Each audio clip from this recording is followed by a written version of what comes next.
it was this place where we could just be our weird selves with no judgment. And I think that, every high school kid kind of goes through a phase of feeling like they don't belong, but not every high school kid finds band the way that I did, the way that we did, right? And I think it's so special that those kinds of places exist.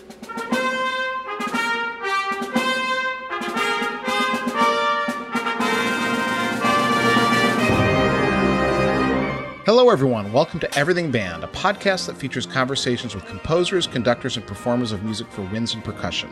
My name is Mark Connor. I'm a composer and educator, and each week I have the great fortune to speak with and share the stories and wisdom of musicians and leaders in the band community. I'm excited to announce that Everything Band has joined forces with several other music education-related podcasts to form the Music Teacher Development Podcast Network. The Muted Network provides support in the form of audio-on-demand programming designed by and for music educators. You can find more information about our network at mutedpodcasts.com. Before we begin, I'd like to thank all of you for listening. I appreciate your time and hope that you are finding value from these interviews.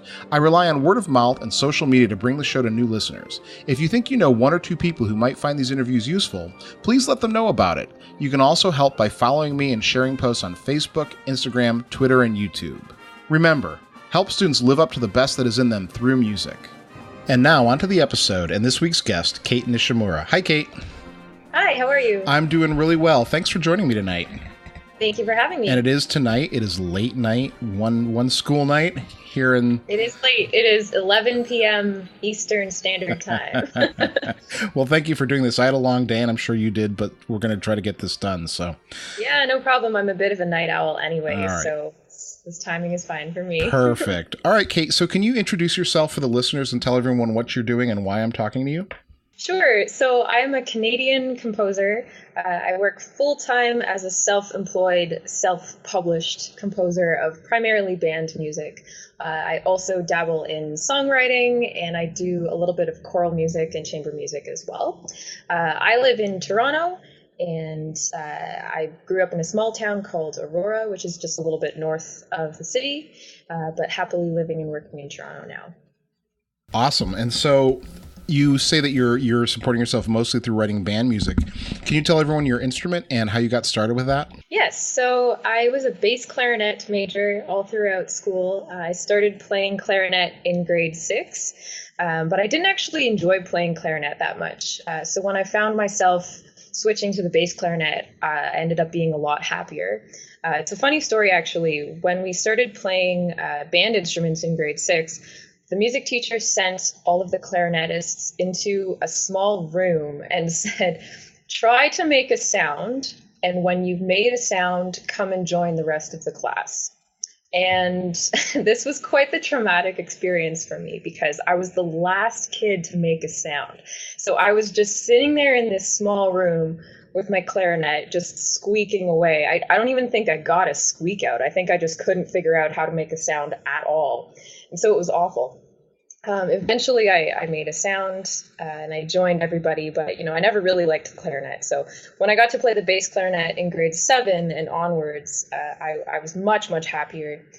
Some of my favorite music growing up as a kid included ballet music. So I really enjoyed listening to music from the Nutcracker. I liked the Peter and the Wolf soundtrack. And so the bass clarinet was a familiar sound to me, even as a kid. So I was really happy to be playing that instrument. Mm-hmm. And so now you told me, you were confided in me before we started that you're a bit of a band geek. I am totally a band geek. And I noticed that you have degrees in music and music education. I do. Okay, yes. We'll come back and we'll talk about those. But can you tell me about your high school band or your middle school band experiences? Yeah, for sure. So I went to an arts high school. There was a program for the entire region, I guess similar to like a school district. You had to audition to be accepted into the music stream at the program. And so I had to commute up to an hour each way from where I lived to go to high school. But it was definitely worth it because it was there that I really established my love of music and particularly my obsession with band. We played in a wind ensemble that was comprised of students from grades 9 through 12 all together. And so as a grade 9 student, I was surrounded by students that were much more experienced than I was. So right off the bat, day one, grade 9, I was playing Holst First Suite, and it was my first 16th notes that I ever had to play on the bass clarinet. And so, I was exposed to really high quality band music right from the get-go. And I was surrounded by people who had been playing for much longer than I had. And so suddenly I was challenged in a way that I hadn't been challenged prior to that.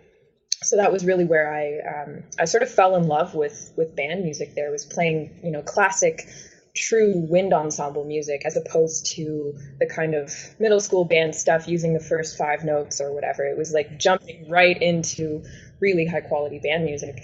And we had band directors that were so committed to their students' education, always encouraging us to try new things, always pushing us, outside of our comfort zones. We went into band festivals, competitions. We went on trips abroad, and really just kind of pushed the boundaries of what we thought we could do. And so it was definitely through my high school experience that I really fell in love with what I was doing, and knew that I wouldn't be happier doing anything else with my life. Mm-hmm. So, Cait, when did you start writing? When did you first start to write? I think that my parents would say that I've always been writing music in one way or another. I'm pretty sure I wrote little songs about what I was doing as a kid and what I was, observing with the people around me. Even before I could really write anything down, I was making music about things. But I started with songwriting, actually. I saved up and bought myself a guitar when I was 12 or 13. And I started learning how to play chords and learning about pop songs and chord progressions. And so I definitely started with that. And then as I went to that arts high school and was exposed to band music like I was, that was sort of where I realized, I could do something really cool with this. I could write pop music, but for all of these instruments instead. And what would that sound like? So I wrote my first piece for wind ensemble when I was 16. It was called Sunset Canvas, and it was this idea that, the sky was a canvas, and all the different colors splashed on it would be made with different sounds. And so I actually had the opportunity to conduct that piece with my school's wind ensemble in the theater during our spring concert. And so I was 16, I believe, when I did that. And again, like our band directors were so open to having students do things like that. They said, you want to try composing? Go for it. We'll play it. We'll see if it works, or if it doesn't, we'll tell you why it doesn't. And you want to try conducting? Great. Try conducting in a rehearsal, try conducting in a concert. I had my first baton was given to me by one of my music teachers. So it was that kind of environment where I felt like I could try something. And it went really well. Everyone really loved the piece.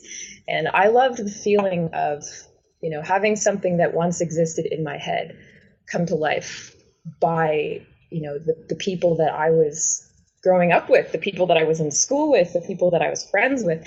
They made my music come to life. And that was such a cool experience for me that I was hooked. And from there, I wrote as much as I could, as often as I could, scribbled things down on receipts and napkins and all sorts of things until I figured out how to write it down properly.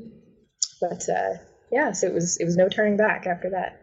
So, Cait, we're going to circle back around to that story because I want to kind of talk about your experiences as people were encouraging or discouraging you. But I want to do that after we talk about the University of Toronto. Can you tell me about that part of your life? Yeah, so I went to the University of Toronto as a music education major. And so my goal initially was to become a band director and to be able to have that influence on future generations of students the way that my band directors had that positive influence on me. And so I went to U of T, and I was told, you can't be a bass clarinet major. You have to play the regular clarinet too. And so I had to reteach myself the clarinet in grade 12 to prepare for the university auditions. That was a frustrating process, but ultimately it was a successful one. And so I was happy to be moving to the big city and starting at U of T. I definitely think that my favorite part of being in university music was playing in wind ensemble. We had fantastic conductors there. And again, it was like every week I was stressed out about something different, but wind ensemble rehearsal was the highlight. Wind ensemble rehearsal was what made everything else go away, and I wasn't stressed out about my exams, my recitals, or anything like that. I was just happy to be playing in band. So I think having that as a sort of safe place and something to look forward to every week was really great. Um, as I mentioned, I specialized in music education, and so I had to take courses in every instrument so that I would be prepared to help my future students in whatever instruments that they played. So I had to take a course in oboe, bassoon, flute, trumpet, trombone, and trombone was the hardest for me. I don't have very long arms, and I had a hard time reaching seventh position. But I'm so happy that I took those courses because that's what really helped me develop an understanding of how all of the instruments work. And so when I'm writing for concert band, I'm not just looking at a reference chart of their ranges for each instrument. I'm thinking back to, okay, when I fumbled my way through playing the French horn, what notes were, easy to get and what notes were really challenging. And I think that having that perspective, as a music educator, as somebody who understands, the foundation of all of the instruments at an early level, I think that's what helps me write music that works for young bands. So I'm very thankful that that was my background, even though I'm not actually teaching music in the classroom right now. How far did you get with the music education? Did you student teach? Did you do any of that? I went all the way, yeah. So it was a 5-year program, 2 degrees, a Bachelor of Music and a Bachelor of Education. And that included practice teaching. So I had several placements in middle schools and high schools in the area. And I loved it. I loved connecting with the kids. I loved being part of that process, seeing them make progress from day one and to the end of the year. I really loved that. And I thought that I would do that forever. I think there was a time when being a band director was all there was, and composing was something that I thought would be a hobby forever. It was something I knew I loved doing, but I never anticipated being able to actually build a career off of that. I thought that it would just be something that I enjoyed doing for myself, and maybe it would be something I'd do on the side, but being a conductor, being a band director was my focus. And then, something shifted. I actually, after graduating, I struggled to find teaching work right away because it's quite competitive here in Toronto to find work as a music teacher. And I taught part-time. I did some supply teaching. I had a couple of longer-term contracts covering medical leaves and things like that. And I really enjoyed it when I was doing it, but I felt like something was missing. I felt like, maybe I'm supposed to love this more than I do. I wasn't really sure. I just felt like, there were teachers that I talked to that couldn't imagine doing anything else. And I didn't really feel that way about it. I felt like that about composing.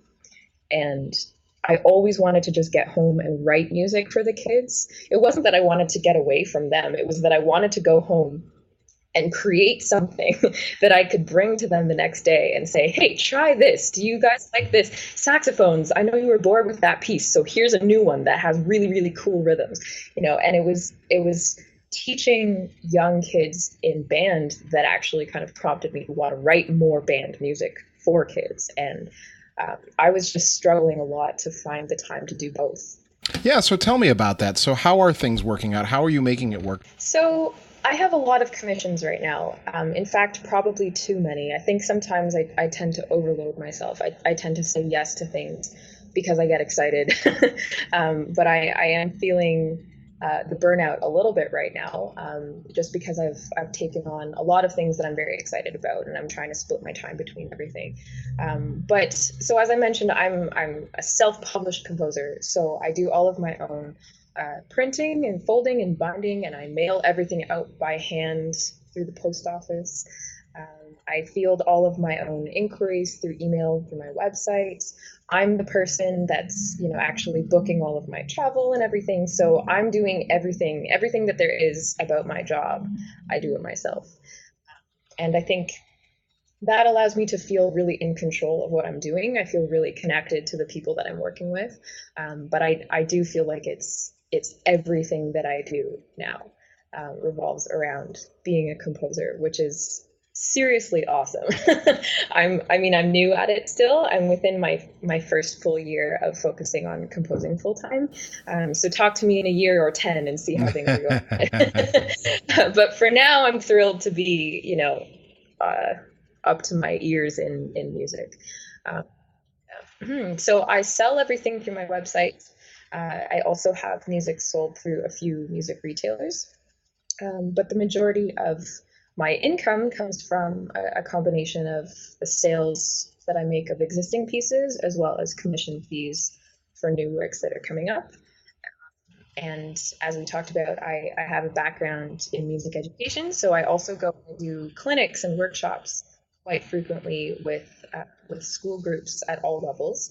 So usually it starts with, a band director will contact me and say, hey, we're doing one of your pieces for our spring concert. Would you be interested in coming and doing a rehearsal with us? And so I also do lots of those kinds of engagements where I'll go and work with the kids that are working on my music. And because of my experience as a teacher, I'm able to conduct my own work. I'm able to actually give concrete feedback to the ensembles, not only the kids, but also the teachers, the band directors. I'm able to sort of have that perspective of being a band student and also being a band teacher, and then also being the band composer. So it works really well. I think that I've found a way to use my experience to the fullest, and to sort of combine my passion for music education and also my passion for composition. All right, Cait, so you haven't been at the self-publishing game for very long, so I won't grill you too terribly much. And I've had long discussions about self-publishing with some pretty well-established composers. But so what are the advantages you're finding beyond the financial advantages? I mean, you mentioned that you have close connections. Is there anything beyond that for self-publishing that you really enjoy? Yeah, I think that I like being the one to connect with customers, to be the one to actually email the band director back and say, hey, here's the score, here are the parts, print off as many copies as you need. When's your concert? I want to add it to my events calendar. And then to have the band director email me back, sometimes only minutes later, and say, oh my goodness, you're actually the one emailing me back. That's so cool. Usually I get, some auto response or something like that. And so to actually have those personal conversations with the people that are playing my music or the people that are programming it, I think that's a really special experience for me, and that's a big part of it. I also like to make sure that my music and the materials that I put out really represent the most genuine version of me that's possible. So I'm not really ready to hand that over to anybody else. So if people go to my website, they'll see that there's, this background of trees. That's a photo that I took from a camping trip that I went on. The logo that I have of the 3 trees, that's actually a tattoo that I have on one of my wrists. I handwrite notes in all of the orders that I send out.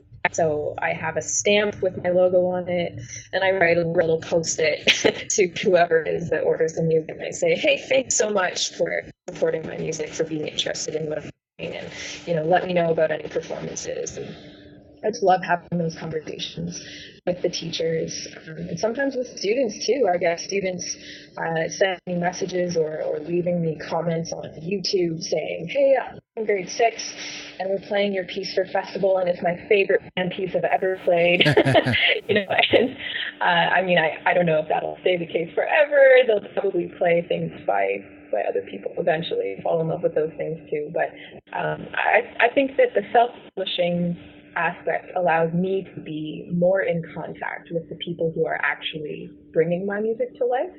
And so although I'm sometimes in paperwork, so far the pros outweigh the cons for me. All right, Cait. So we switched our connection, so the sound quality is going to change a little bit for the listeners, but I think we have a more solid connection now. And so we were talking about self-publishing, and you'd mentioned that, you have the good reactions, and you talked about kids, and that's one of my favorite things about writing music for young bands is the reaction to the kids. they don't hold back. They think what they think, and especially the younger you get, the more they'll just speak their mind, and if they don't like something, they'll tell you. And so I treat feedback from kids as like the most honest form of feedback that I can get. So if there are young band students that are happy with the music that I'm putting out, then that almost means more to me than colleagues or band directors saying, hey, I really like your stuff. It's when the kids say, this is so cool, I get excited about rehearsal because we're playing your piece. I think that's something that means a lot to me. So. Cait, what does it look like to commission a work from you? What would that process be for a director who is looking to have you write something for them? Sure. So the first thing I'll say is just ask me. I love talking about new ideas. Even if I'm not able to take on the project right away, I really love connecting with band directors about new things. I'm actually currently booked up until 2020, which is a nice problem to have. So I'm not taking on anything new until that point.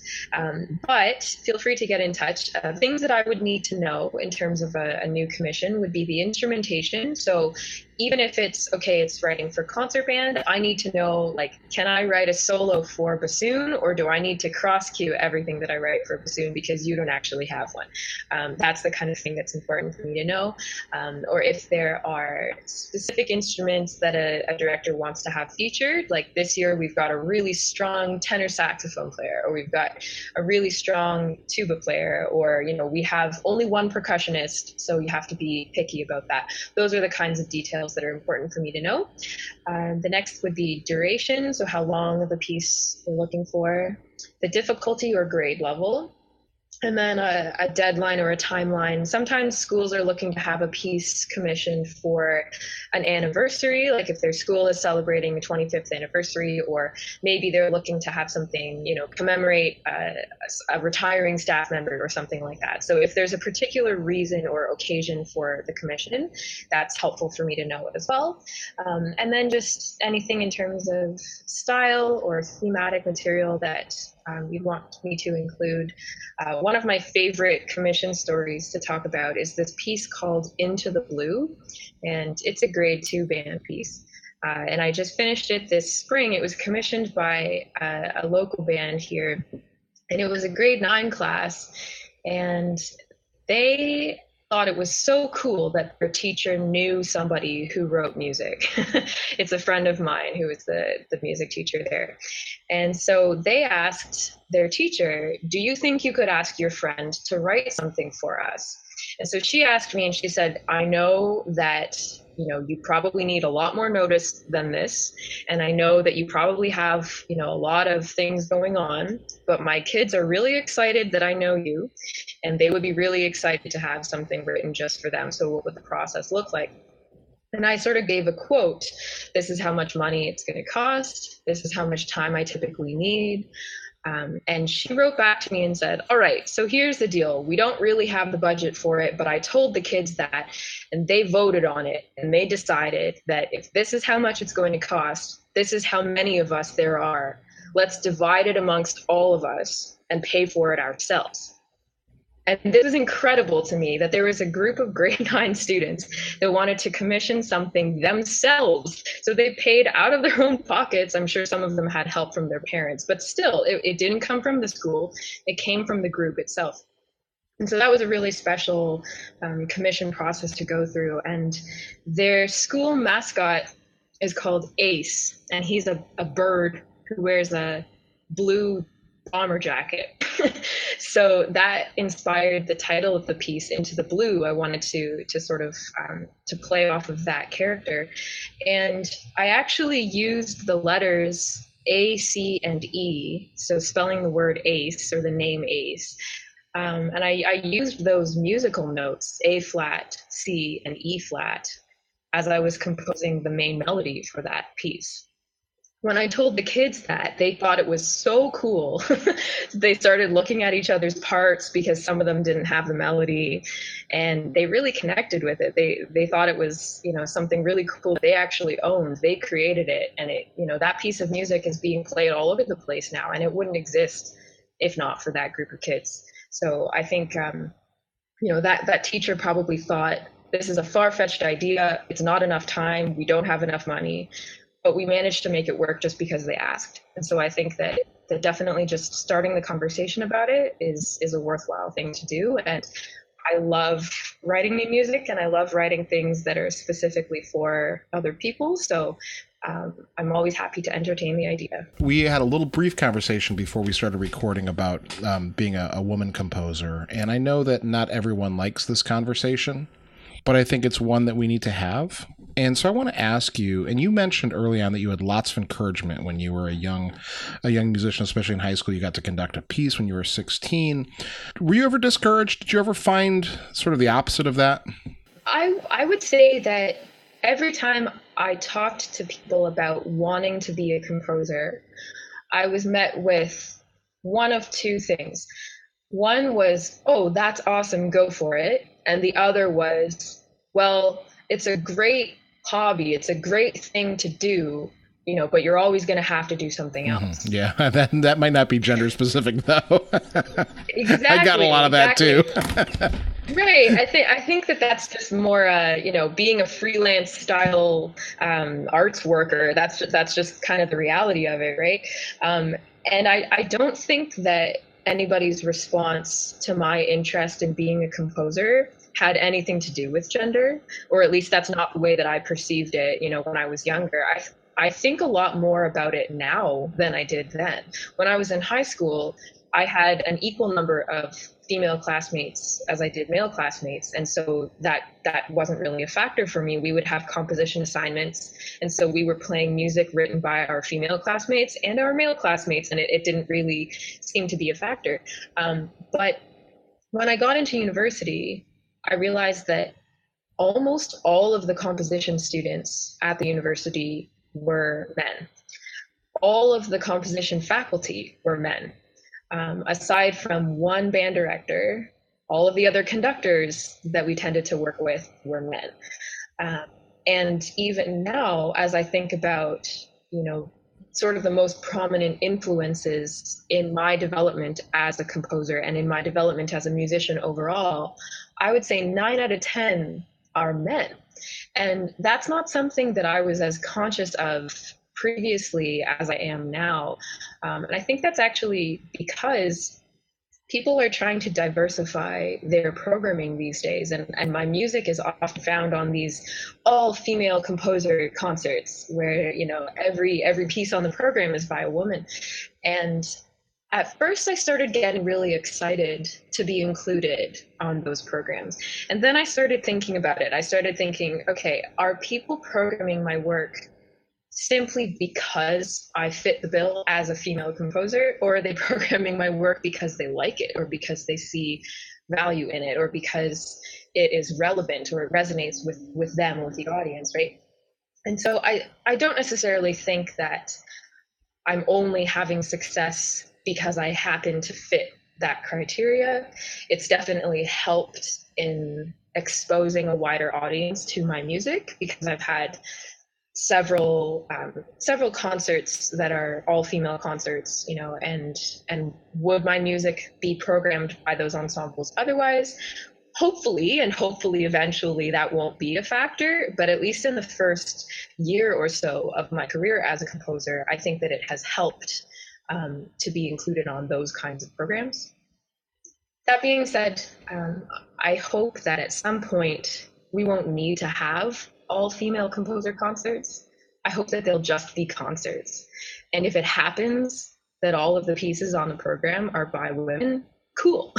If it happens that it's half and half, then cool. But I think that we're working towards a future where we won't have to be so specific about our programming, but it's something that needs to be addressed now, because when you look at most programs, especially in the orchestral world, but definitely in the band world as well, we see that it's the same, and pardon my language, but it's the same old white dudes being programmed over and over again, right? And it's not that there's anything wrong with the music that we've been playing for years and years. It's that there are people like me that are doing something different, and there's a voice that needs to be heard by more people. And I think it's important that that band directors are actively trying to diversify their programming and trying to give a voice, trying to give a platform to people like me. Yeah, absolutely. It's interesting that you flipped it on its head and that you said, I hope that I'm not being performed because I'm a woman. And but my and you said it, you already said it all, but my thought as someone who is been a white male composer and a band director and chosen music, if I don't hear someone else take a chance on you for whatever reason, Cait, then I don't know who you are. And so it is such a double-edged sword. It's really hard because on one hand, we all want to be recognized for what we're good at, but I'll take any opportunity to have someone play my music. That's how I feel. And I have female colleagues who will say, well, it's really frustrating that you're only getting programmed because it's an all-female concert. And if it's a regular concert, then your music doesn't show up there. And I always say to them, I agree with you to a certain extent, but if this is what it takes for more people to learn about my music, if this is what it takes for more people to know who I am, then at least at the beginning of my career, this is an important part of the process. And, do I hope eventually that my name will just be one that's known, that my music will just be played because of its value and not because I happen to be a female, non-white, under 30 Canadian composer. Right. I check off everybody's boxes, but I hope that the music will speak for itself as well. Right. Yeah. No, exactly. And the playing field is really tilted against anyone who's new to begin with, regardless of your gender or your race. Yes. And so yes, absolutely. Anything that you can do to tilt it in your favor, I think is valuable. I think so too. I think that especially for composers who are self-published, who don't have that added exposure from, the publisher lists that come out every year, the best of 2018 and so on, right? To have to hustle a little bit more to get your name out there, that's the case whether you're a man or a woman or anywhere in between, right? That's what it's like to be new. That's what it's like to be just starting out in a field that's already as competitive as it is. Mm-hmm. Absolutely. So one of the things about band for me that really matters, and the reason why I do this podcast, the reason why I write band music, the reason why I'm teaching kids again, is because it gives me a sense of belonging. So when I was in high school, I went through a couple of pretty traumatic things in high school. That was the start of my experience with mental illness, which is something that I continue to work through today. But I would go through periods of time where I would check out mentally, from all of my classes in high school. I had no idea what was going on. I would check out of all forms of social engagement, but I would be present for wind ensemble rehearsals. I would show up and I would be fully there. You could ask me to play a concert C flat scale and I could do it because I was all there for that. And that might have been the only part of my day where I was actually fully present and fully in love with what I was doing and actually happy with myself and what I was doing. And I think that saved me in so many ways, in ways that I don't even have words for. Having a safe space, having a place where I could go and feel like what I'm doing matters here, that was invaluable to me in my life, and that continued to be a source of strength for me throughout university. I was in a program geared towards being a music educator, but I knew deep down that being a composer was what I wanted to do. I went through a lot of conflict trying to decide what I wanted to do with my life, what I was meant to do, and if I would ever be able to do it. And it was playing in bands that really helped to just sort of ground me, to make me feel like, okay, I play the bass clarinet, no one else does. I have to show up, I have to be here, and when I'm here, nothing else matters. And I think that although it was quite a dramatic experience for me, I think that even people who are just playing in band for fun would say, yeah, playing in band, was an escape from everything else. It was something where I felt like I could develop a sense of community. I made friends in the band room, and I think that's a common thread between almost every band person that I've ever talked to. And And I didn't just play in bands at school. I also played in honor bands. So here in Ontario, we have the Ontario Band Association, which has an honor band that meets once per year. And so I played in that. I also played in the National Youth Band of Canada, which toured into a different city every year, had a different conductor, a different guest conductor every year. And so playing in those kinds of things, I met so many people who were like me, so many people who felt that music was the one thing that was constant in their life. And I think that if I didn't have those kinds of experiences, if I didn't have those influences in my life, I have no idea what I'd be doing or who I would be. And so I think that writing for band now is what makes me feel like I'm giving back to the kids that are like me, the kids that are like the way I used to be, and continuing that sense of community and that sense of belonging. With a world-class faculty, a location just minutes from downtown Chicago, and an intensive summers-only master's program, it's no wonder Vandercook College of Music has graduates teaching music in all 50 states, 21 countries, and 6 continents. Make next summer your most inspired summer yet by pursuing a master's in music education at Vandercook College of Music. And for the next generation of music educators, Vandercook offers an exceptional, comprehensive 4-year Bachelor of Music Education program. Vandercook admissions information is available at www.vandercook.edu. And now, back to the episode. All right, Cait, so here comes the big questions, okay? So where do you draw the line between healthy and unhealthy competition in music? So I actually hate competition. I've never liked it. I've never worked well under that kind of pressure. I actually avoid it whenever I can. I feel like when I was a kid, competitions really stressed me out. It made me feel like, an incredible amount of self-doubt because I would always compare myself to other people. And I think that's something that's quite common in music and in the arts overall. But I tended to enjoy the kind of festival experience where bands were playing for each other and we were being adjudicated, we were given a grade level, we were given feedback, but it wasn't necessarily this band is better than that band. And I think that things are a little bit different here in Canada versus south of the border. We don't have as many competitions where you end up with, first prize and so on. But I think that nature of competition tended to stress me out.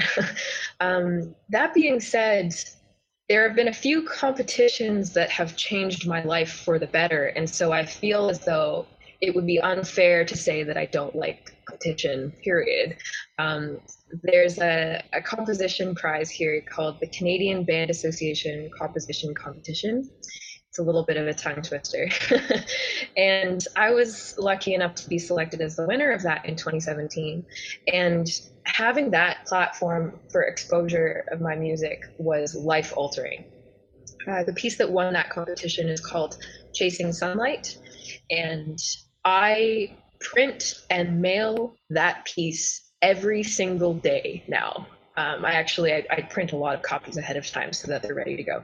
But that piece has since been added to, the syllabus for various festivals and curriculum at school. It's being played all over the place all the time. And I don't think that I would have experienced such fast success had that competition not been part of my career development. So I definitely think that side of competition, has been a positive for me. I think that overall, though, as long as competition doesn't take over a person's enjoyment or level of, commitment or passion for their craft, I think that there are definitely ways that it can positively enhance one's experience with music as long as it doesn't take over, if that makes sense. Mm-hmm, absolutely. So, Cait, I realized I had forgot to ask you about that. So can you tell me about winning that award or winning that prize and sort of the genesis of that piece, since we just mentioned it? Sure. So that competition came to my attention actually a few years before I won it. I had been following it for a couple of years and listening to the other winning pieces, and actually submitted to it a couple times before I won. And I was starting to give up, actually. I was focusing more on my teaching career, and I was starting to think that, I don't really know if I have what it takes to be a composer. And then the submission deadline was coming up again for the competition, and I decided, okay, I've got a piece that almost meets the criteria. I'm going to finish it with this competition in mind and just see how things go. And so the competition criteria is that it has to be a piece of a grade 3 level. I think it's around 3 minutes or under 5 minutes or something like that, standard instrumentation. And so I had this piece, Chasing Sunlight, almost finished, but it was in concert D major. I love that key. And I thought, okay, it's pretty good as it is, but I think maybe if I moved it into B flat, more people would be able to play it. So I did that at the last minute. I changed it into B flat, and then I submitted it, and it won. And now it's become this thing where people are like, I'm so happy to have a piece that's in B flat that doesn't just sound like a B flat scale or out of a method book. It's so catchy and so interesting and exciting, but it's in B flat. So all of my kids who are just, still starting out, they know the B flat scale, so they can play all the notes in this piece. I'm so thankful that I made that decision, because if I had kept it in D, firstly, I don't think it would have been selected as the winning piece, but also it definitely wouldn't be as widespread these days as it is. So yeah, I'm looking at the score now. It seems very accessible. It is. So, I mean, it's marketed as a grade 3, but it's definitely doable by bands that typically play around the grade 2 or 2.5 level as well. It's a grade 3 mostly because there are a couple of exposed parts. There are some different moving lines in there, but nothing is overly difficult in terms of technical stuff. So I've had a lot of success with that piece so far. So how do you achieve work-life balance as a composer?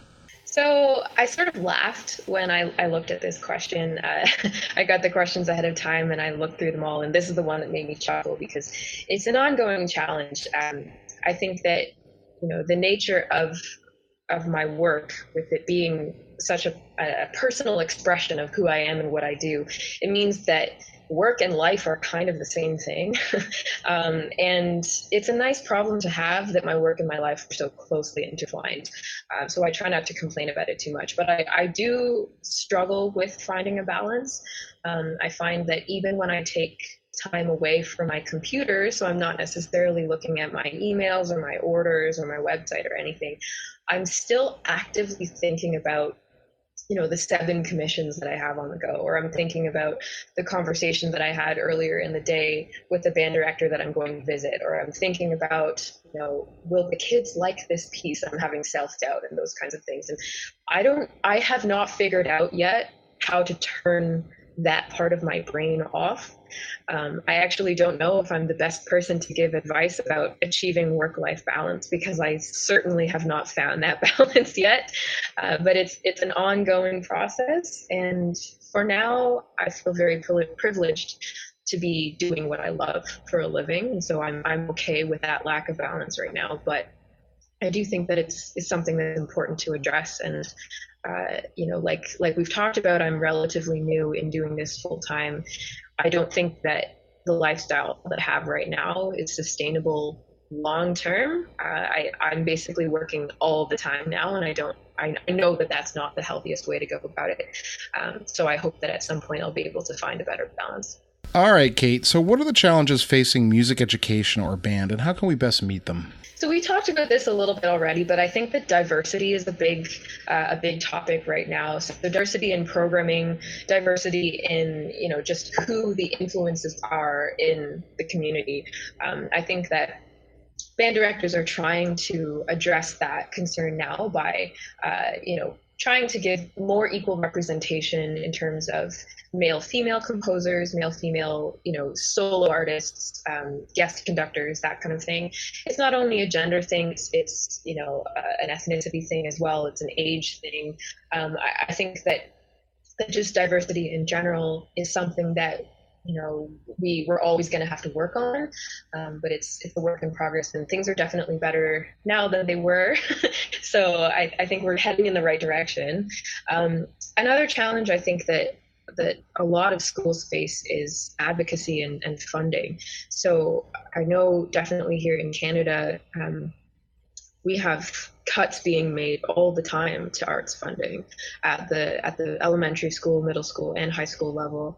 And I think that it's a constant struggle to convince people, the people who make the big decisions about money, that the arts are worth supporting, and that providing, as we talked about, that sort of that community sense of belonging for students in the arts. That's something that, no, it's not part of the curriculum, but it's such a huge component of being a kid, of going to school, and of learning about who you are and how you engage with the world. The arts and music specifically helps so much with that. And so I think that that's an ongoing challenge, is just to keep people believing in the power of music. And we have conversations with like-minded people, and it's so easy to say, well, obviously music is the most important part, but for people who didn't have the kind of experience with it that we did and that we continue to have, it's an ongoing challenge to convince those people that this is worth doing, and that this is worth, providing to every single kid who goes through the education system. So what advice, Cait, would you give your younger self? Okay, the first thing that comes to mind is worry less and do more. So just worry less and do more. I think this is something that not just my younger self, but my current self does as well. Is just I think about things for way more time than it would take to actually do them. And I think that a lot of us creative folk get stuck in getting started. And that's something that I deal with students as well. When I go and I do workshops about, introducing composition to students, the number one question that I'm asked all the time is, how do I start? And that's something that I still struggle with as well. I actually have a Post-it note stuck to my desk that says in really big letters, just try something. And I have that Post-it note up because whether I'm starting a new piece, or I'm editing an existing piece, or I'm, trying to rewrite my bio, or whatever it happens to be, I have trouble getting started. And so I have this reminder here to just try something. And I think that can apply to lots of different things. But in terms of advice for a younger self, or just for younger composers in general, I think listening to as much music as you can is the most important thing.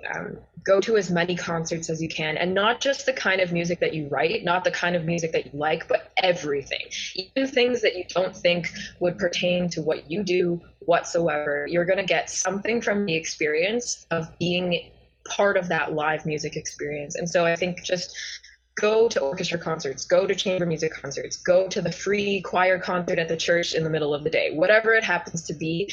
Just immerse yourself in as much music as you possibly can, and talk to as many people as you can. I think one thing that I struggled with when I was younger was feeling like I was ready to present my music to people. I would say, it's not done yet, so I don't want to share it yet. And I think that that's something that I'm much better about now than I used to be. Now I'll go to people and say, hey, here's this draft that I have. It's not done yet. Can you play it so that I can see what works and what doesn't? And that's something that I was really afraid to do when I was younger, or just less experienced in general. That sort of concept of allowing yourself to fail, allowing yourself to try something that's not quite done or not quite ready.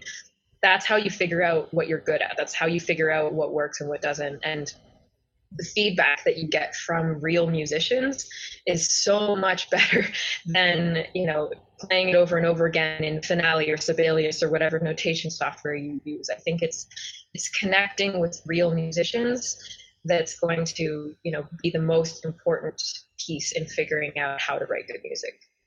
Yeah, absolutely. Those are all great things, great advice. I have a quote that I heard on a podcast called the Portfolio Composer, Garrett Hope's show. And he had a writer on who talked about, when you write, for him, writing is you write a good sentence and then you write a good paragraph, and then pretty soon you have a great, book. And I translated that in music, and I always just said, don't try to write a great piece, but try to write a great phrase. Absolutely. I would agree with that. So it's that aligned with that idea of just starting somewhere, right? Right. And not getting caught up in the worry of the big picture. Exactly. And so like I mentioned, I have a lot of commissions on the go, and sometimes I get overwhelmed when I look at the list of them and I think about, how much music I have to write and how I haven't started yet. And the way that I combat that, or the way that I try to combat that, is to just start with something. So I'll write a couple of notes and figure out, a few combinations of musical patterns, and that will start to grow into something bigger. And before I know it, I have the bulk of the piece written, or at least conceptualized on some level. And that's usually what happens when I start small, as opposed to thinking about the big picture and being overwhelmed by the big picture. That being said, my other really important piece of advice to my younger self is to dream big. And so, like I said before, I went through a period of time of thinking that being a composer would be impossible, or making a living as a composer was not a realistic dream to have. And the reality for me now is that I'm living my dream. I'm doing what I thought I could never do. And somehow it's working, and I'm knocking on wood every opportunity that I get, because I'm so, so grateful to be doing what I love every single day. And if I didn't allow myself to have that dream, if I listened to the people that said, oh, you're probably going to have to work retail too, you're probably going to have to teach, you're probably going to have a backup plan. The number of people who said to me, what's your backup plan? This was actually the beginning of this calendar year, so January of 2018, when I decided to drop everything and focus on this. And I had so many people say, well, that's awesome. What's your backup plan? And the thing is, I didn't have one. I don't have one. And it's not that I won't find something else to do if I absolutely need to. But the thing is, if I give myself a backup plan, then I might need it. And so I'm trying my best to just allow myself to dream big and to not think about what might happen if it doesn't work, and instead think about what could happen if it does work. Cait, if you could plan it out, what would be the final work that you'd conduct or hear? Definitely the planets. I think that, the piece itself just is so vast in terms of the emotions that it captures.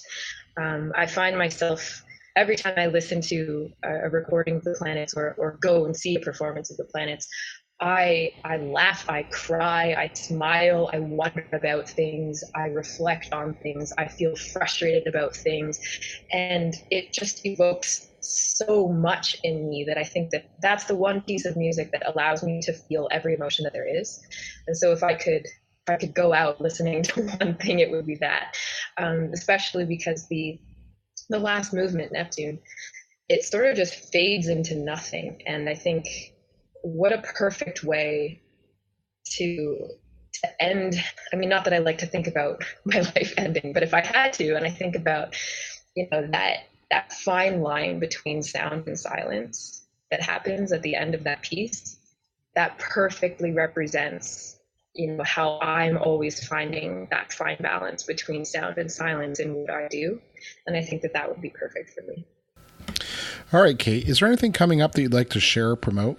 There are lots of things coming up. The most exciting, there are two really exciting things for me right now. Firstly, I'm going on tour.